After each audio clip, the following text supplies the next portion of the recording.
UP board 2024 के class 10 के सामाजिक विज्ञान की बहुत इंपॉर्टेंट टॉपिक्स को इस वीडियो में मैंने बताया है।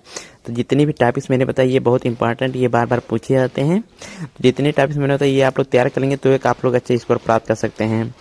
तो आइए देखते हैं कौन कौन से टॉपिक्स हैं। पहले हमारा जर्मनी का एकीकरण एंड इटली का एकीकरण। देखिए ये दो टॉपिक बहुत इंपॉर्टेंट है। 1789 फ्रांसीसी क्रांति का कारण तथा प्रभाव, ये भी एक इम्पॉर्टेंट टॉपिक से क्वेश्चन है। महात्मा गांधी जी के सत्याग्रह पर निबंध लिखिए, ये भी पूछ सकता है।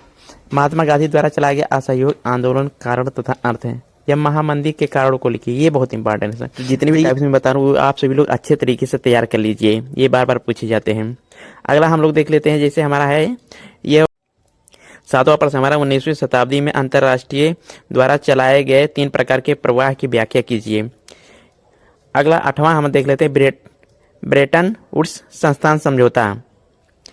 9वां हमारा पहाड़ी क्षेत्र में मृदा अपरदन तथा रोकथाम, ये भी बहुत इंपॉर्टेंट टॉपिक क्वेश्चन है। ये आपका जरूर शार्ट या लॉन्ग कहीं या वेरी लॉन्ग में पूछ सकता है। और 10वां हमारा है जैव तथा अजैव संसाधन अंतर देखिए, इसके अंतर पूछ सकता है। अगला क्वेश्चन हम लोग देखते हैं 11वां, जिसे हमारा है जैव विविधता क्या है या इसका महत्व बताइए, ये पूछ सकता है आप सभी के लिए। 12वां हम देख लेते हैं मृदा अपरदन क्या है, कारण बताइए, ये इंपॉर्टेंट क्वेश्चन है। 3 राज्यों के नाम जहां काली मृदा पाई जाती है और कौन सी वहां पर फसल उगाई जाती है, ये बहुत इंपॉर्टेंट क्वेश्चन है। 14 हमारा देख लेते हैं बहुउद्देशीय परियोजना के लाभ तथा हानि, ये भी आप सबसे पूछ सकता है। भारतीय कृषि की कोई 3 विशेषताएं। तो जितने भी टॉपिक्स बताइए आप लोग अच्छी तरीके से तैयार कर लीजिए, कहीं ना कहीं जरूर आएगा। 16 नंबर इंपॉर्टेंट क्वेश्चन में हम देखते हैं जैसे कि चावल धान की खेती के लिए उपयुक्त परिस्थितियों का वर्णन। तो धान की खेती के उपयुक्त परिस्थितियों का वर्णन करना है, ये आपका लॉन्ग में पूछ सकता है। ये इंपॉर्टेंट क्वेश्चन है, इसको जरूर पढ़ लीजिएगा। कृषि की 3 प्रमुख समस्याओं का उल्लेख कीजिए, ये भी एक इम्पॉर्टेंट है। और 18वां देखते हैं परंपरागत तथा गैर परंपरागत ऊर्जा संसाधन में अंतर, देखिए ये भी बहुत इंपॉर्टेंट है। तो ये ऐसा क्वेश्चन जितने बताने ये आप लोग जरूर जो है पढ़ लीजिएगा। 19 नंबर में ऊर्जा के गैर परंपरागत स्रोतों का वर्णन, ये भी इंपॉर्टेंट है। और 20वां क्वेश्चन हम लोग देखते हैं सड़क परिवहन के 3 गुण बताइए। तो जितने भी टाइप्स बताने ये अच्छे तरीके से आप लोग पढ़िए। अगला 21वां नंबर हम लोग देखते हैं। हमारा 21 नंबर जो बहुत इंपॉर्टेंट क्वेश्चन है, हमारा परिवहन तथा संचार के साधन किसी देश की जीवन रेखा तथा अर्थव्यवस्था क्यों कहे जाते हैं, ये एक इंपॉर्टेंट क्वेश्चन है।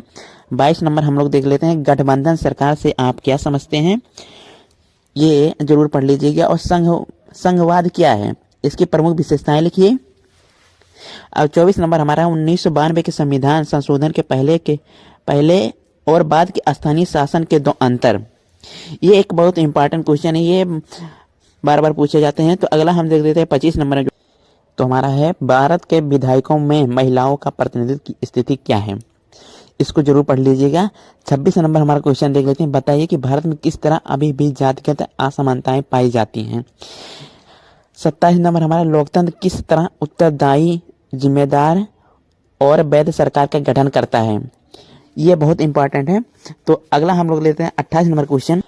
28 नंबर हमारा क्वेश्चन है विकास मापने का यूएनडीपी का मापदंड किन पहलुओं में विश्व बैंक के मापदंड से अलग है, इसको जरूर पढ़ लीजिएगा।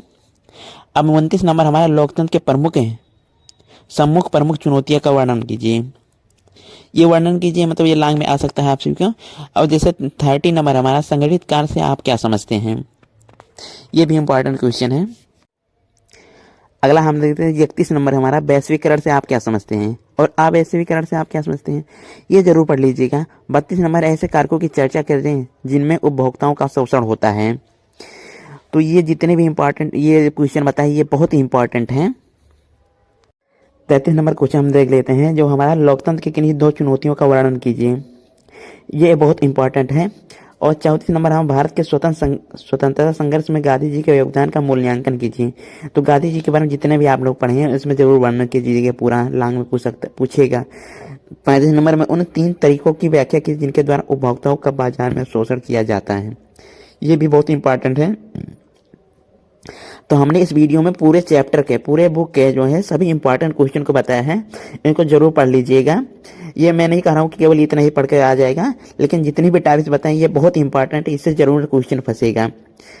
अब हम लोग देख लेते हैं मानचित्र के बारे में, क्योंकि मानचित्र 10 नंबर का आता है, इतिहास और भूगोल दोनों का आता है। तो उसके पहले हम लोग इतिहास का जो मानचित्र देख लेते हैं। इसमें हमारा होता है, जैसे आता है कि प्रश्न हमारा कि निम्नलिखित स्थानों को भारत के दिए गए रेखा मानचित्र में चिन्ह द्वारा नाम सहित दर्शाइए। तो इसमें सही नाम और सही चिन्ह देने पर आधा आधा नंबर मिलता है, मतलब कि पूरे एक क्वेश्चन पे 1 नंबर।